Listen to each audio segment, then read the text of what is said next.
Such a shame you chose peonies for the centerpieces, Barbara said, running her finger along the petal of a pale pink bloom.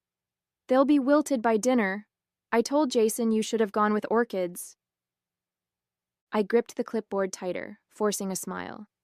Peonies are my favorite, and they're in season, so they're perfectly fresh. Well, it's your party, Barbara's lips pursed. Though I still think my suggestion for the country club would have been more appropriate than your backyard. We wanted something intimate, I replied. Something that felt like us. Barbara's eyes narrowed slightly. Yes, well, you've always had unique tastes. My name is Aubrey Collins, 29 years old, and today marks my 3rd wedding anniversary with Jason. For 6 months, I've been planning this garden party at our home in Lexington, Kentucky, arranging catering, decorations, and entertainment for 30 of our closest friends and family. I wanted tonight to be perfect, a celebration of our love and the life we've built together. There was just one persistent cloud over my preparations. Barbara Collins, my mother-in-law, who had insisted on arriving hours early to help. Her version of helping consisted mainly of criticizing my choices and reminiscing about how she would have done things differently. I just think it's odd you didn't consult me on the menu, she continued, flipping through my carefully curated selection. Jason's always loved my beef Wellington. He practically begged for it at every birthday. The caterer specializes in local cuisine, I explained for the 3rd time, and Jason approved everything. Barbara waved dismissively. He's always been too agreeable. Hates confrontation. It's why he lets you make all these decisions. I checked my watch, grateful that guests would arrive in just over 2 hours. I need to finish setting up the bar and take my medication before getting dressed. Oh, yes, your condition. Barbara's voice dripped with skepticism. Such a burden for Jason. I headed inside without responding, my patience wearing dangerously thin. In the kitchen, I took a calming breath before reaching for my prescription bottle on the counter where I'd left it that morning. My medication for severe autoimmune symptoms wasn't something I could skip, especially on such a stressful day. I shook the bottle and paused. It sounded different, fuller somehow, with a lighter rattle. Opening it, I found unfamiliar round white pills instead of my usual oval ones. Confused, I examined one closer, then poured them onto a napkin to inspect. My stomach dropped as I realized what I was looking at. These weren't my prescription tablets. They were sugar pills. Someone had deliberately replaced my vital medication. And there was only one person who had been in my house all day. One person who had always seen my health issues as an inconvenience, a flaw that made me unworthy of her son. Barbara. Jason and I met at a fundraising event 4 years ago, where I was coordinating logistics and he was representing his architectural firm. We connected over a shared love of historic preservation and Kentucky bourbon. 3 months later, we were inseparable. A year after that, married in a small ceremony at a local vineyard. Barbara's disapproval was evident from our first meeting.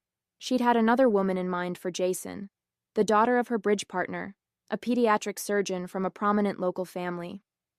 Next to Dr. Heather Whitfield's impressive credentials, my career as an event coordinator seemed trivial to Barbara, despite my success running my own business. "It's just glorified party planning," she once remarked within my earshot. "Hardly a career." When Jason proposed, Barbara's campaign against me intensified.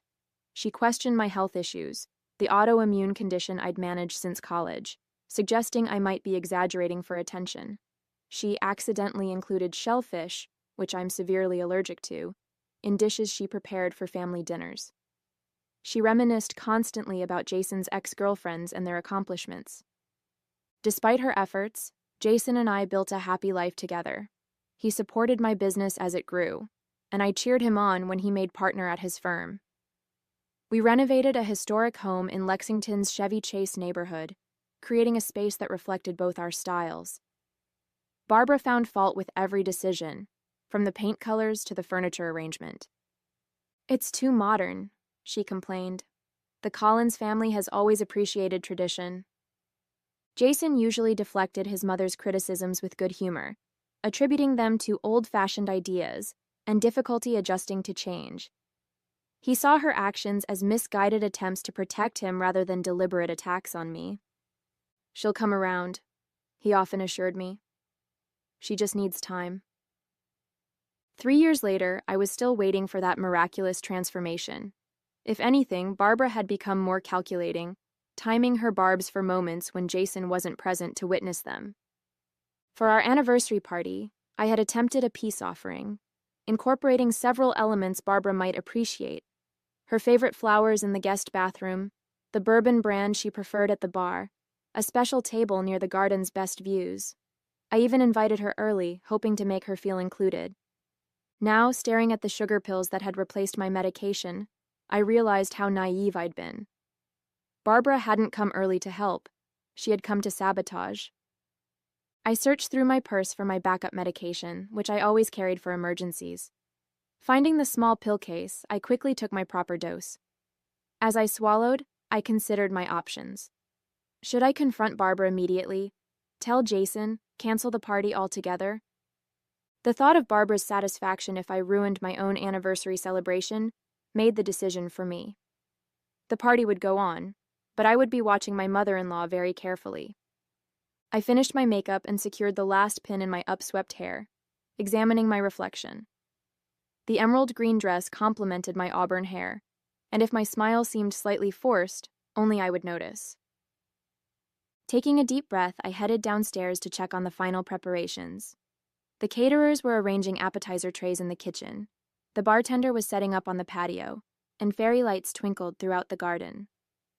Everything was perfect, or would have been, if not for the lingering unease about Barbara's actions. I found her in the dining area, adjusting my carefully arranged place cards. "I've moved the Hendersons closer to us," she explained without looking up. "They're practically family, unlike some of those work friends you insisted on inviting." "The seating was intentional," I said, keeping my voice level. "Jason and I arranged it together." Barbara glanced up, a calculated innocence on her face. "Oh? Well, he won't mind. He always preferred Catherine Henderson's company. They dated in high school, you know." I did know. Barbara mentioned it at least once a month. "I found something interesting earlier," I said, watching her carefully. "Someone replaced my medication with sugar pills."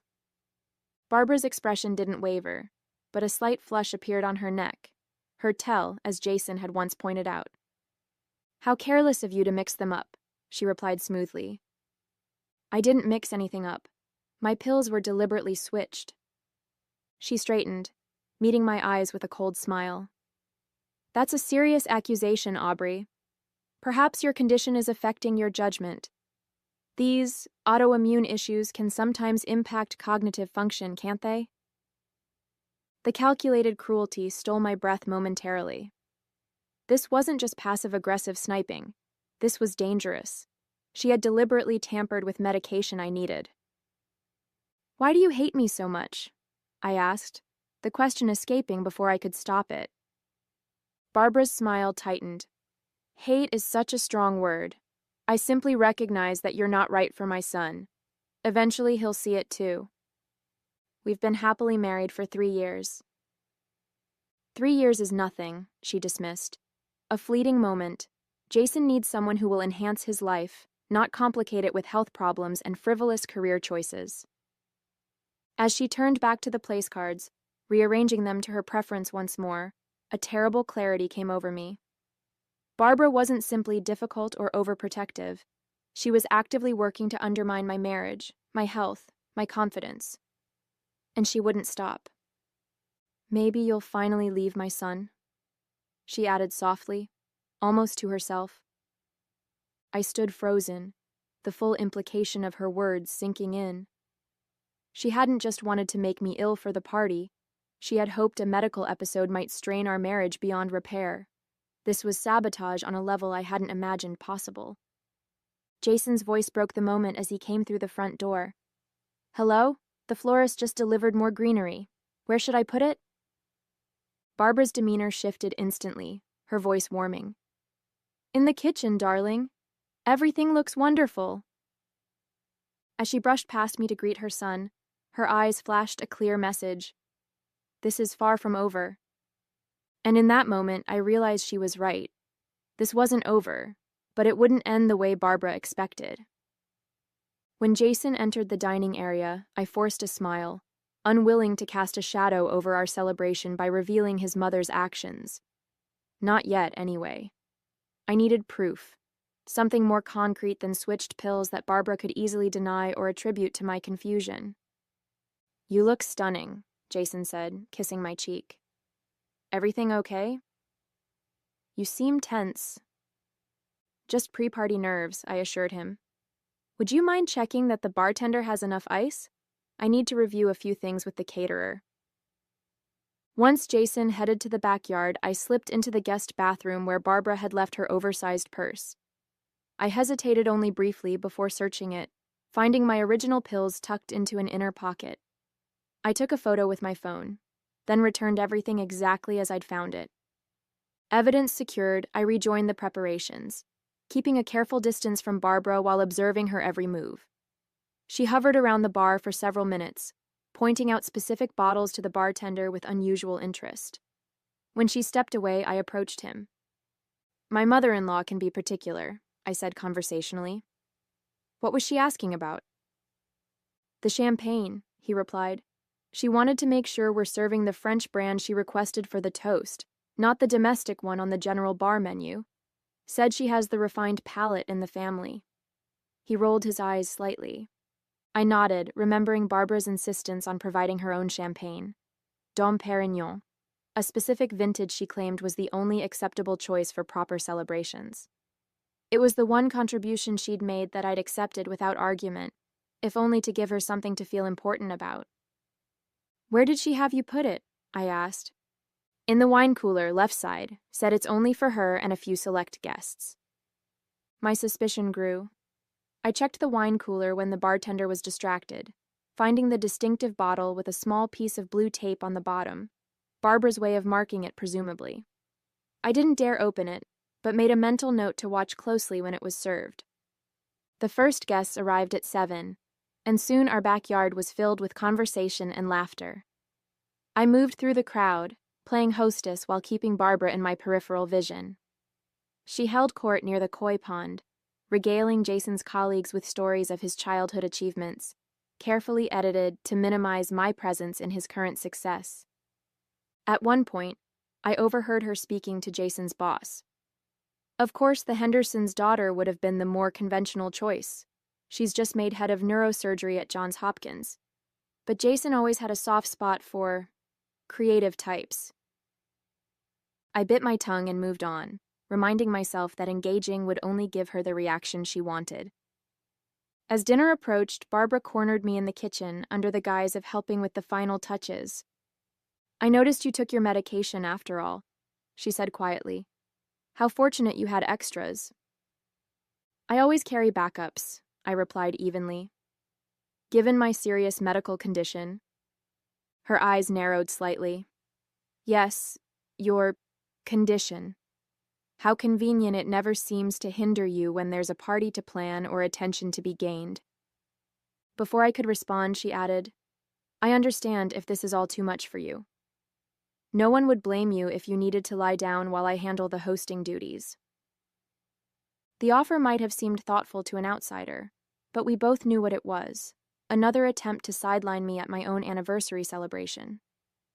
I feel perfectly fine, I assured her with a tight smile, but thank you for your concern. Barbara's expression hardened momentarily, before smoothing into practiced pleasantness as Jason entered the kitchen. There you are. I was just telling Aubrey how lovely everything looks, she said. Though I've offered to take over if she's feeling overwhelmed. Aubrey never gets overwhelmed, Jason said proudly, wrapping an arm around my waist. That's why she's the best event planner in Lexington. Barbara's smile didn't reach her eyes. Yes, well, it's almost time for dinner. Shall we direct the guests to their seats? As she walked ahead, Jason whispered, Everything okay between you two? I hesitated, then nodded. Just the usual. Nothing I can't handle. But as we followed Barbara toward the dining area, I couldn't shake the feeling that something worse was coming. Dinner proceeded smoothly, the food receiving enthusiastic compliments from our guests. I'd begun to think my concerns about Barbara might be overblown. Perhaps the pill incident was her only planned sabotage, when I noticed her speaking intently to the bartender again. He nodded, looking confused before retrieving her special champagne from the wine cooler. I excused myself and approached the bar, arriving just as he began to open the bottle. "Is there a problem?" I asked casually. "No, ma'am," he replied. "Mrs. Collins requested her champagne be opened now so it can breathe before the toasts." "I'll take care of that," I offered, extending my hand. "We're still about 20 minutes from toasts, and I need to speak with you about the dessert wine pairings anyway." Once the bartender moved toward the kitchen, I examined the bottle more closely. The blue tape marker confirmed it was Barbara's special selection, but something felt off. I discreetly smelled the opened bottle but detected nothing unusual. Still, my instincts were screaming that something wasn't right. I made a split-second decision, swapping Barbara's marked bottle with an identical one from our own collection. If my suspicions were unfounded, no harm done. She'd never know the difference. If I was right, I replaced both bottles, Barbara's now safely set aside, and rejoined the table just as the main course was being cleared. Across the garden, I saw Barbara watching me with that calculating look I'd come to recognize. She raised her water glass slightly in my direction, almost a toast, before turning her attention back to her dinner companions. As dessert was served, Jason stood to begin the anniversary toasts. The bartender circulated, pouring champagne, including the bottle I'd swapped out for Barbara's. When he reached Barbara, she pointedly checked the bottom for her blue tape marker before allowing him to pour, then smiled in satisfaction when she spotted it. Jason raised his glass. "To my incredible wife, who makes every day an adventure. 3 years of marriage feels like just the beginning of our journey." Guests murmured in appreciation, sipping their champagne. Barbara took a deliberate drink from her glass, her eyes never leaving mine. I was about to dismiss my suspicions when Jason's college roommate, Ben, suddenly stood up, clutching his stomach. "I'm so sorry," he gasped. "I think I need to—" He didn't finish the sentence before rushing toward the house. Within moments, 2 other guests at Barbara's end of the table showed similar distress, excusing themselves hurriedly. All had drunk from the regular champagne, not Barbara's special bottle, which I'd kept separate. Barbara's expression shifted from satisfaction to confusion as she took another sip, clearly expecting something to happen. When nothing did, her brow furrowed slightly. "Is everything all right?" I asked her innocently. "Perfectly fine," she replied, though her tight grip on her glass suggested otherwise. The pieces fell into place with sickening clarity. Barbara hadn't tampered with her own champagne. She'd tampered with the regular champagne meant for everyone else. By some terrible coincidence, it had been served at her end of the table first, affecting her preferred guests rather than me. She'd planned to claim food poisoning or an allergic reaction, while I dealt with the chaos of multiple sick guests. I felt a cold wave of realization. This went beyond petty sabotage. She'd been willing to ruin not just my evening, but everyone's experience, potentially causing actual harm to innocent people, all to undermine me. I glanced at the bottle of her special champagne that I'd set aside, wondering now what might actually be in it. Had she prepared a backup plan? Was there something in that bottle intended specifically for me? Looking up, I caught Barbara's eyes again. The mask had slipped entirely now, revealing a hatred so pure it took my breath away. This woman, my husband's mother, wasn't just trying to drive me away. She wanted to destroy me. And in that moment, I knew I had to do something definitive to end this war she'd been waging. Not just for tonight, but for all our future celebrations and ordinary days between. As the affected guests returned one by one, looking pale but recovering, I quietly circulated, ensuring everyone had water and offering my apologies for what I characterized as possible food sensitivity in one of the appetizers. Barbara watched from her seat, visibly frustrated that her plan had gone awry.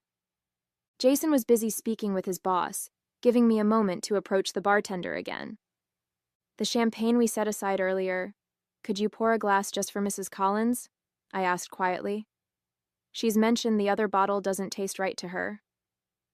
Of course, he nodded, retrieving Barbara's original bottle, the one I suspected might contain something unpleasant meant for the general guests. I carried the fresh glass to Barbara myself. I noticed you weren't enjoying the champagne, I said pleasantly. This is from your special bottle, the one with your marker on it. Her eyes lit with recognition, and she took the glass with a satisfied smile. How thoughtful. This vintage is exceptional. Wasted on most palates, but perfect for a true connoisseur. A toast, then, I suggested, raising my own glass of the regular champagne. To family. Barbara clinked her glass against mine and took a deep sip, clearly savoring what she believed was her untampered selection. I watched her closely, wondering what exactly she had added to the champagne and how quickly it might take effect. I didn't have to wait long. Within minutes, Barbara shifted uncomfortably in her seat, her hand moving to her stomach. A flash of panic crossed her face as she realized what was happening. "Excuse me," she muttered, standing abruptly. "I need to—" She didn't finish the sentence before hurrying toward the house. Jason looked up in concern.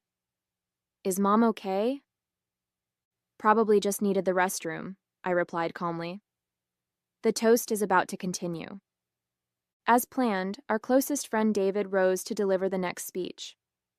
By the time he finished his heartfelt tribute to our marriage, Barbara had not returned.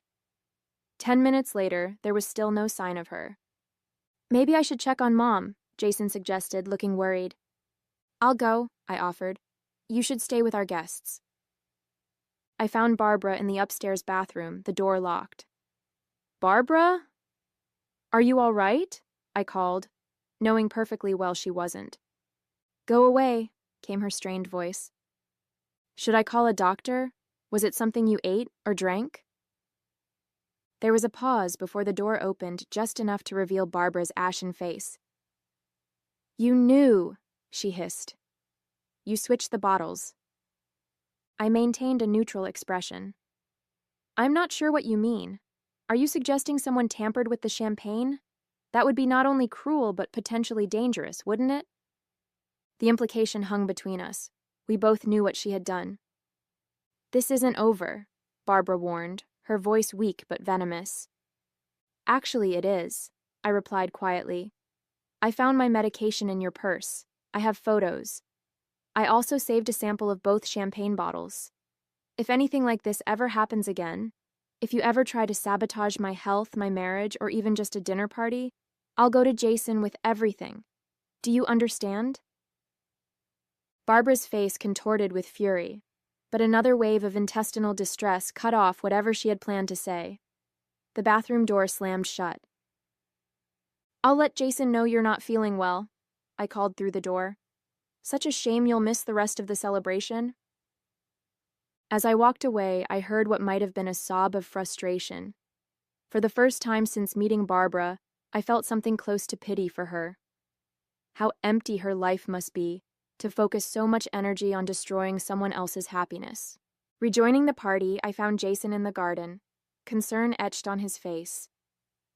"Mom's sick?" "Food sensitivity, I think," I replied smoothly. "She said not to worry, she just needs some time alone." As the evening continued without Barbara, a weight lifted from my shoulders. The party was everything I'd hoped it would be. Joyful, intimate, a true celebration of our love and life together. And for once, no one was trying to sabotage it. Barbara remained sequestered in the upstairs bathroom throughout the toasts, the cake cutting, and the first dance. By the time our closest friends were preparing to leave, she had been absent for nearly 2 hours. I directed the caterers to box up a slice of anniversary cake for her, making sure everyone heard my thoughtful gesture for my poor, ill mother-in-law. Jason went to check on her just as the quartet began playing our final requested song.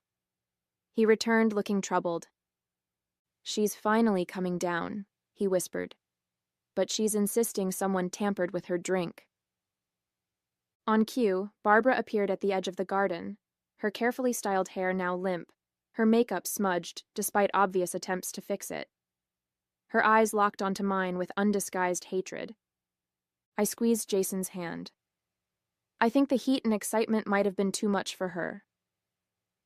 As Barbara approached us, I stepped forward with concern. Feeling better? We saved cake for you. You did this, she hissed under her breath. You switched the champagne. You knew. Knew what, Barbara? I asked innocently, aware that several guests were within earshot. That you marked your special bottle? Or that you put something in the regular champagne? The one that made Ben and the Johnsons sick? Her face paled further as she realized the implications. If she accused me directly, she would have to explain her own actions. Mom, what's going on? Jason asked, his brow furrowed with confusion. Barbara struggled visibly, caught between her desire for revenge and self-preservation. Nothing, she finally said. I'm just not feeling well.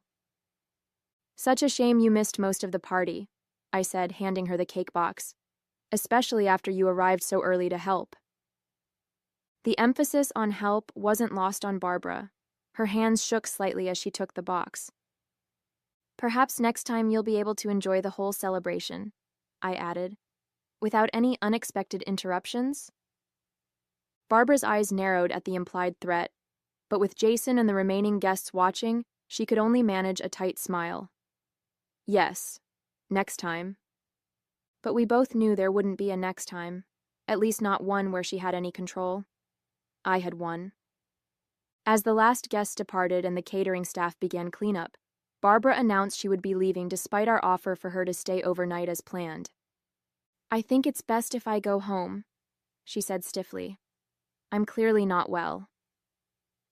Jason, still oblivious to the true nature of the evening's power struggle, insisted on driving her. I'll handle things here, I assured him, kissing his cheek. Take care of your mom. While they were gone, I methodically gathered my evidence, the sealed sample of Barbara's tampered champagne, the photos of my medication in her purse, and a new addition. Security camera footage from our garden showing Barbara at the bar, handling the champagne bottles when she thought no one was watching. I stored everything in a secure folder on my cloud drive, then sent myself an email with the subject line: Insurance against Barbara Collins, anniversary party incident. She didn't need to know exactly what evidence I had, just that it existed and could be used if necessary. When Jason returned, I was curled up on our porch swing, watching the cleanup crew dismantle the last of our perfect evening. Mom says she's never coming to another event you organize, he sighed, sitting beside me. What really happened tonight? I rested my head on his shoulder. Let's just say your mother and I reached an understanding. That sounds ominous, he said, but his tone was lighter than I expected. It's actually liberating, I replied.